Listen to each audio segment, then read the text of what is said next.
Good morning. It's Friday, June 20th, and reports have been issued that said that Donald Trump, our president, is reportedly warming to the idea of using U.S. military assets to strike the Iranian nuclear facility. Now, two officials familiar with the ongoing discussions told that to CNN. And although intelligence assessment shows that Iran was not actively pursuing a nuclear weapon and was up to 3 years away from being able to produce and deliver one to a target, Trump still met with his security team on Tuesday and spoke with Israeli Prime Minister Benjamin Netanyahu. Now, the idea that they may be 3 years away doesn't appeal to me.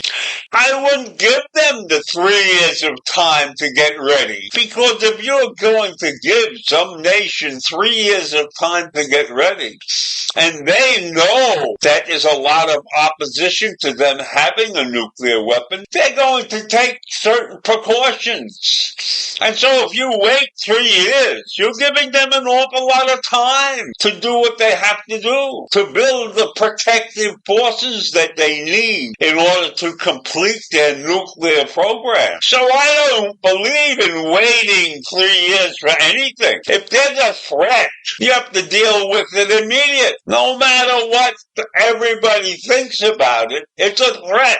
And if it's not a real threat, then what are we talking about? So whatever it is, you have to take care of it. And so if you want Iran's unconditional surrender, you don't go to the social media site and make some pronouncement and demand an unconditional surrender. That's not what you do. You take action. So if he got on his site, he called Ayatollah Ali Khamenei an easy target. Does that mean that he is seeing this man, that the United States is going to attempt to take him out? That's how you do things. That's a showman, somebody who's not really smart enough to figure out all the angles. And maybe he is smarter than I think, and he's doing this to throw people off their guard, to make them look in the wrong direction. So I don't know that Donald Trump can sell to the American people a war with Iran. We are not really warriors in this country. We've had enough war in our history to not want another one, especially when we are an outsider in this situation. We're not in the middle of the conflict. We're not threatened by any of these things. So if you look at the way the American people feel, you will find out that many Americans felt that China, 54% of those people, right?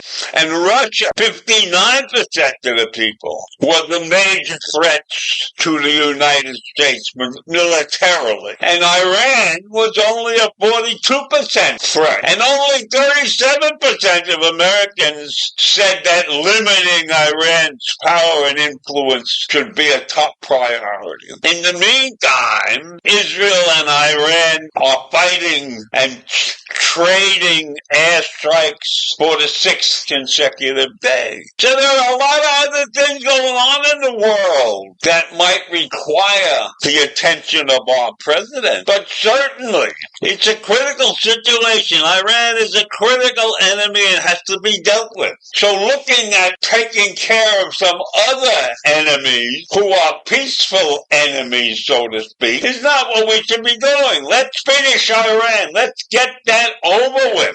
Let's put that country in their place. Let's get the unconditional surrender that's necessary. Let's get a change in the regime there. Let's get it so that Israel can live in some form of peace without having an enemy on its borders. How does that sound? As opposed to thinking of all of these other crazy things that might be possible. And certainly we don't want to be messing around with China or Russia. That would be pure stupidity on our parts. So Israel is continuing to strike Iran, and we need to help them as much as possible so that they can end that ridiculous situation. So I leave you with that this morning, and I hope that you can have another great day. Take care. Bye.